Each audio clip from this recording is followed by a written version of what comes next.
Hello and welcome to the morning sports briefing here on New Zealand Sports Radio. It is Thursday, the 15th of April. Hi, I'm Paul. I'll be your host this morning. Sorry, some technical issues this morning. If we didn't, it was a bit quiet. So off in the news today, we'll look at the cricket with both international and IPL action. The NRL is back in action tonight. Plenty of off-the-pitch news in the rugby. And we also had a game last night in the A-League. And the NBA and the NBL in basketball will bring you up to speed with all of that, as well as the golf, which after the Masters, well, yes, it does just keep rolling on. This is your best way to start the day up to speed with all of the important sports news. And in the golf, the LPGA, it is the Lottie Championship has started. Lydia Ko is in action for that one, or she will be in action for that one. She hasn't teed off just yet in the opening round. It's early days, but Chang, 2 under par, Rai and Kim, all of those three are at the top of the leaderboard at the moment. Let's say very early days at the Lottie Championship, and keep it here at the morning sports briefing over the week, over the rest of the next 4 days. Well, we'll keep you up to speed with how that one is progressing. Also on the European Tour, it's the Australian Open. Yes, I know that doesn't make sense. That tees off today. No Kiwi representatives in that one, unfortunately. Moving on then to the basketball, and the big news here is that really is around the Timberwolves and the Nets got postponed, and the players standing up about the death of another police shooting, this time for taking out his gun rather than his taser by accident, apparently. But looking at the results on the court, the Clippers beat the Pacers 126-115. The Lakers also got the win 101-93. And the Celtics beat the Trailblazers 116-115. It looks like the Nets vs Timberwolves game did eventually go ahead, with the Nets winning that one 127-97 in that one, with that shooting in Minnesota. You understand why the Timberwolves' minds were on other things. The Jazz also picked up a win over the Thunder 106-96. From a table point of view, what does that mean? The 76ers still lead the Nets and the Bucks in the Eastern Conference. Over on the Western side, the Jazz are ahead of the Sun and the Clippers on that one still.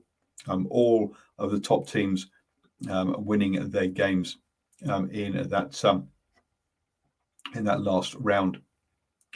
Sticking with basketball, heading over to the NBL.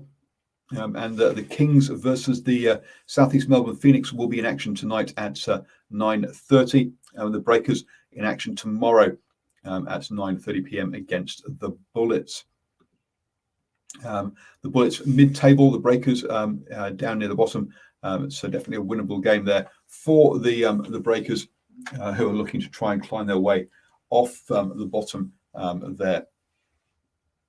Or away from the bottom there, sorry. Over in the A-League, over in Australia, and we had one game last night. Adelaide United beat Mark MacArthur FC 3-1 there. A big win for Adelaide United as that season climb up to second in the table, just 1 point behind Central Coast Mariners at the top there. MacArthur FC slipped back to fifth overall in that one. In the table now, in what is a very congested table. Central Coast Mariners top the table on 30 points, but down in sixth, Western Sydney on Wanderers are on 25 points. So very tight amongst that top six there over in the A-League. Looking into match week 17 for them, for the football, and Western Sydney Wanderers will be in action against Brisbane Roar on Friday evening at 9 o'clock. That's the next game in the A-League. Moving on then to the rugby, and I say off the field news there, with the teams being named for this weekend. And the big news out of that one is that Conor Gordon Bishop, unfortunately, is out for the rest of the season as he has broken his wrist. Really disappointing for the young wing fullback who had been having a fantastic debut season for the Highlanders. But yes, another long-term injury for the Highlanders there. Also yesterday, the Chiefs and the Blues announced their women's squads for their game on the 1st of May. First ever women's Super Rugby game. So great to see that progressing. There will be a special cup for that one, but that is the only game that is scheduled for this year. I did ask what possibilities of anything might be organised with Moana Pacifica, who put together a women's sevens team down in Wellington the other weekend, but nothing in the works at the moment, apparently, in that one. Also on Super Rugby news, Moana Pacifica and Fiji Drua have both been given conditional licenses yesterday. There is still business plan conditions in there, but New Zealand Rugby did say that they are confident that both teams can meet those conditions. There was a big media conference yesterday. It's great to see these two Pacifica teams getting the opportunity or progressing to hopefully join Super Rugby in 2021. Sure, it should have happened years ago, but we can't change the past. At least it's good to see the Pacific Islands in the future of rugby. And this will give the national teams a much better basis for that. So good to see that progressing well with rugby. New Zealand Rugby also mentioned in that they're progressing with their talks with Australia Rugby about the Super Rugby tournament next year. It's also conditional on Australia Rugby agreeing on that tournament as well. That's still not totally locked in. Moving on then to the NRL. And don't forget, you can catch up with your preview of round 6 by catching up with the Standoff show that was out last night. So you can catch recording of that on Facebook, YouTube, or Twitter as a video, or you can listen to the podcast as such on New Zealand Sports Radio on your favourite podcatcher, be that iHeartRadio, Spotify, Apple iTunes, Apple Podcasts, all of those wonderful things. The Broncos will be taking on the Panthers this evening. That's 9:50 in the opening game of Week 6 of the NRL. Over in the cricket, and we had the third T20 between South Africa and Pakistan. In South Africa, made a good start with Milan and Makram at the top of the innings, scoring 55 and 63 to add a very good basis for the South Africa as they reached 203 for 5.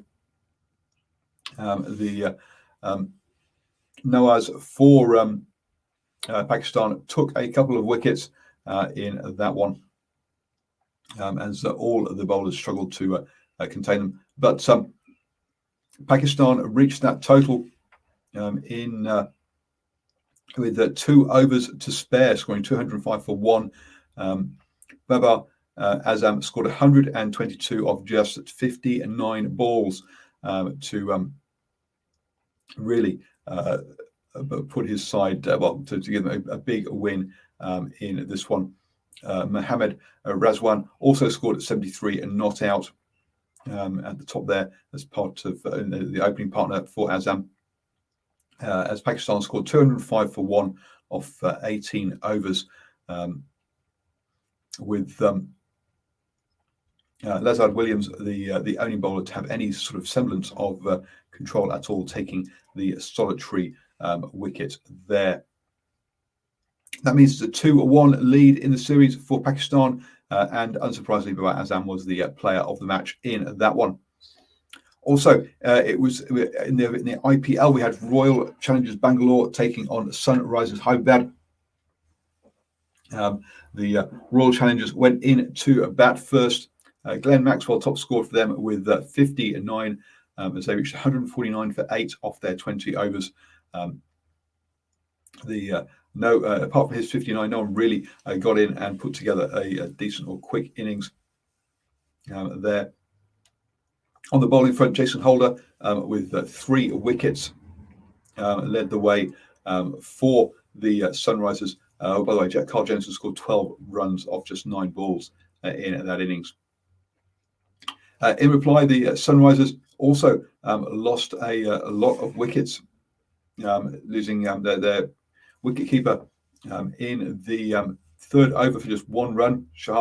David Warner with 54 topped the innings. He had got some partnership with Pandey, who scored 38, but no one else really scored runs. As Ahmed took 3 wickets for just 7 runs off his 2 overs. Carl Jamieson got 3 overs for 30 runs, with 1 wicket for 30 runs from his bowling. Player of the match was Glenn Maxwell, as his side won by 6 runs in the end, as the Sunrisers could not chase down that total. You have now started the day the best way up to all of the important sports news. Don't forget, this weekend we have the NZ Premiership Netball kicking off, as well as the next round of the V8 Supercars as well. So lots of sport coming up this weekend.